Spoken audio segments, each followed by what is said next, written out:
challenge that Anthony Richardson got a little banged up last week trying to prepare for him, but also prepare for Joe Flacco, guys that have different kind of games? Yes, almost two extremes. Kind of know both guys. You know, we saw Anthony Richardson, you know, last year, obviously, first game, and we know how talented he is. We've seen already his ability to throw the football, you know, this year. You know, Flacco, we know from last year being in Cleveland and what he can do, you know, as well throwing the football. I mean, it's a challenge either way, you know, and you just gotta trust your game plan, stay disciplined in what you're doing, and you know, no matter who's out there, just execute that. Throwback game this week, and Coach Coughlin going into the Pride. Do you talk to the team about all of that this week? I did this morning. Just wanted to bring it to their attention. I think it's you know, in the history of the Jaguars, I think it's important that they know that, and that we get to celebrate Coach Coughlin, you know, and also getting some, you know, some former players, some legends back this weekend. It will be exciting for the guys to see and visit. So yeah, definitely want that out in front of the team, and you know, it's important they see that. You guys played Richardson in his first ever start last season. Just what have you seen from him, kind of that natural growth and progression until now? Yeah, I think, you know, obviously he's making strides. You know, I think he's just running the offense, but has the ability to go off schedule and make some great plays. You know, and that's a characteristic of really good quarterbacks, and his ability to run. We know that he's a big physical guy that can break out of an arm tackle. But you know, he's working the system, he's working the offense, he's letting the guys around him work, and that's what they ask him to do. What have you seen from the weapons that he has, the wide receiver group? I know Downs has kind of emerged after a slow start with the injury, and all those different guys they have. Yeah, you know, it's a good solid group. You know, it's one of the things you see too is you know, he trusts those guys to make plays for him. You know, and again, I think he understands too, and I think this is part of how he's being coached, is he doesn't have to do it all, right? And just rely on these guys to make plays, and you know, it's I know injury is a part of the game, and you know, they're banged up a little bit, you know, too, like we are, but you know, at the same time,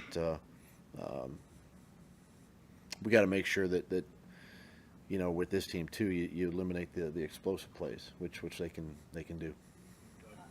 There's some injuries on the defensive front for them. With those injuries, I mean, what stands out about a Gus Bradley defense? What are they doing well on defense? I mean, there's no surprises, you know, and schemes like this are tough to. They're going to make you go the long haul. They're going to make you go, you know, 80, 85 yards, you know, and score if you can. And it's always been that way, you know, wherever he's been. And you know, there's just no. It just comes down to execution, right? And you know, his guys now been in the system over there for 3 years, and you know, they have guys, you know, beat up, you know, and injured in the D line, but the next guy steps in and does the exact same thing. I mean, it's a plug and play, you know, and they do it well, and they got you know, leaders over there, and you know, we know Grover is a load as a D lineman, and he's, I think him and those two linebackers, 23 if he plays. I mean, that's kind of the lifeblood of that team, you know, the heart and soul. So got some good players over there, and you know, they run the scheme well. In terms of health for you guys, obviously you haven't been on the field, but expectations for Devin and for Darnell this week? Devin, we'll see today. He'll be out there, but he'll also be with our medical team, you know, doctors and trainers, and working a little bit on the side. Darnell's one we got to get back into practice, you know, this week again. Try to see if he can really push through, you know, some of the things that are holding him back right now, and it's just a trust factor with him. I think just going out and do it. You know, Josh, obviously, that we know is still in the protocol, so you know, that's a day-to-day thing, and I want to make sure he's 100%. But those other two guys will, you know, it'll take the week. And then Evan, too. Yeah, Evan's day-to-day. He'll get out and he'll do some of our individual stuff today, and then we'll see as each day progresses, see how he feels. There's a report out there that you've lost the locker room Do you have any response to that, and would you even know if you lost the locker room? Yeah, I would know.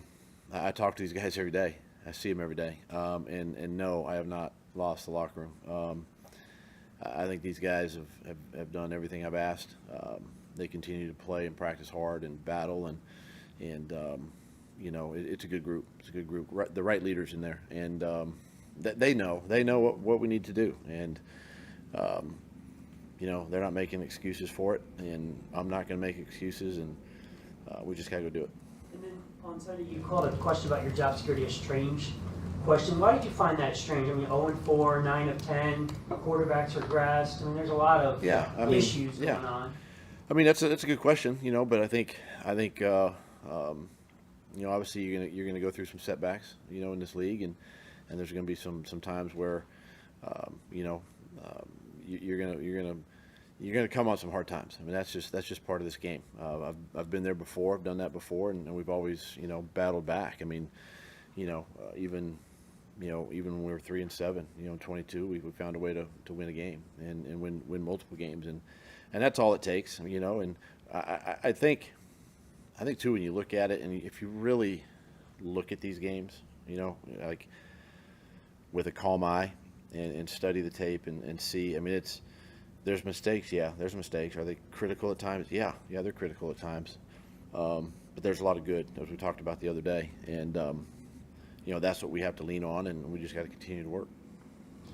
You needed a fast start, or you wanted the offense to get off to a fast start. And I know, you know, the muff punt, get the touchdown right away. Do you count that as that fast start? Can you build on that, you know, early, or you know what I mean? Yeah, I mean, that's part of a fast start. You know, it could be just the defense, you know, 3 and out, you know, getting the ball back to the offense, whatever it might be, but scoring points on your opening drive, 3-7, whatever it is, however you get it done. And as you know, right now, that's a good time to get that done, you know, and it's something to build on, you know, something to go back and look at. And, you know, we had an opportunity on 3rd down. We didn't capitalize on that 3rd down drive either, you know, in that first drive. So those are all things that we can improve. We know that, and we do that. We stay on the field and potentially score even without the punt. How close are you guys to, I guess, getting to the point where there's the full trust in Tank, you know, especially in pass pro? Is he getting close to that? Or? Yeah, he's been doing a good job. Continues to improve. You know, you know, it's one of those things too where it's not that we don't have trust in Tank. You know, TJ, DeErnest, guys like that just have done it longer, have done it more, and Tank just continues to see everything and process everything. But he's done a great job for it. You mentioned the 22 season. You guys had that losing streak kind of in the middle and then caught fire toward the end. Are there any similarities between kind of the struggles you're going through now to that, like lessons that can play both ways? I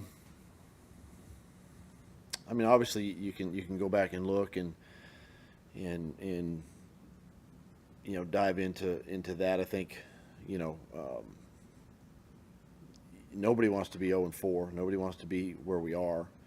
We feel like, you know, we should be obviously further along, right? And I'm just sitting there thinking back to that time where it's just, you know, it was a play kind of very similar. It was kind of a play here, play there, a missed assignment here, missed assignment there that just kept us from either, you know, finishing a drive or finishing games back then. I think it's kind of the same thing now, you know, and it just takes one.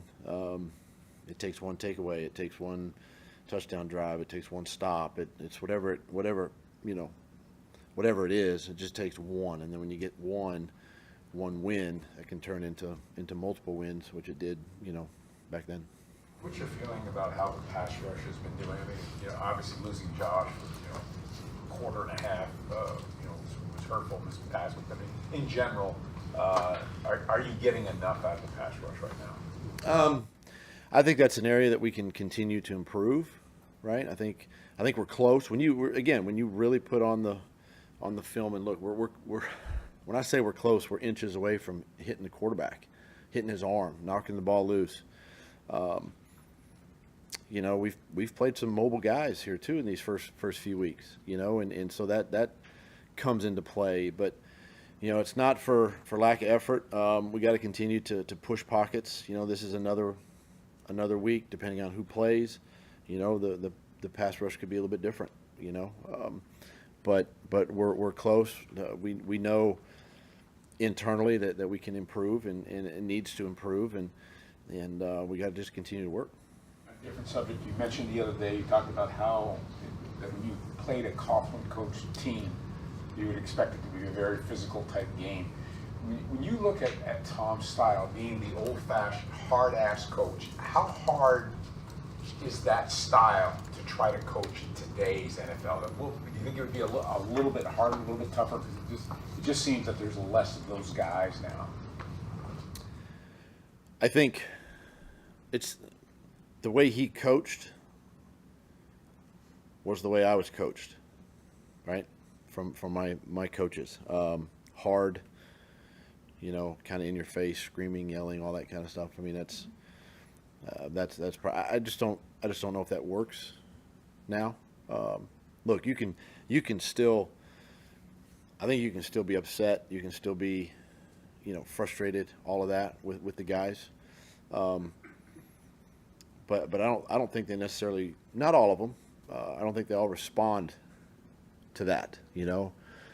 I think just coming to him as a man and just having a conversation, and sometimes too, maybe not calling a guy out in a meeting, in front of their teammates, in front of their peers, just go to them one-on-one and have those conversations. And I think that's more and more what's happening,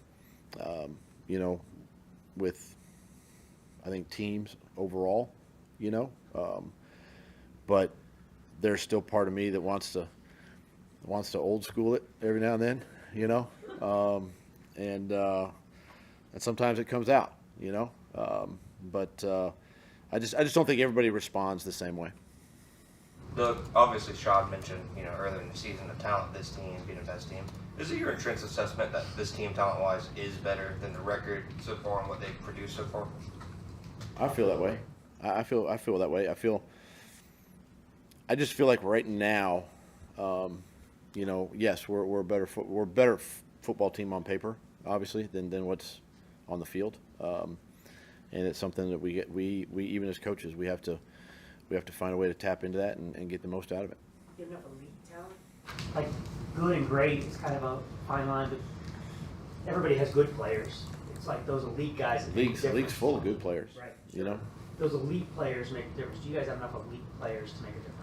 I think we do, and we need our elite players to play elite. I mean, that's it. I mean, that's sometimes what it comes down to. Are they going to be elite every week?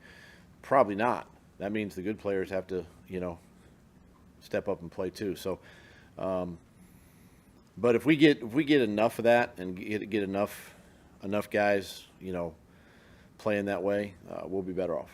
And I've been meaning to ask this for a few weeks, so I don't want it to get confused with the locker room report, but why did you rearrange the locker room? Why did you move some of the younger guys, move their stalls before week 1? What was the thought process there? I knew you were going to ask me one day. I've been meaning to ask for 4 weeks. Honestly, we've talked about it. We all just keep forgetting. Really? It just slips your mind. It does. 100%, actually. Because I don't think it's a big deal, but I do think that it's interesting. I think when you get to a locker room downstairs, I think it goes to Gene's question earlier about being able to coach players and being hard on them. I think it's good that you mix your team up. I think it's good that they don't just pod up. Your O-line's in this corner, your D-line's in that corner, your linebackers are. If you mix your team up, they're going to bond. You talk about having a strong locker room. That's where the strong locker room comes in. Now position groups can't, position themselves against each other. It's not O-line versus D-line. When you get the O-line and D-line together, they work together, they talk together, they live together.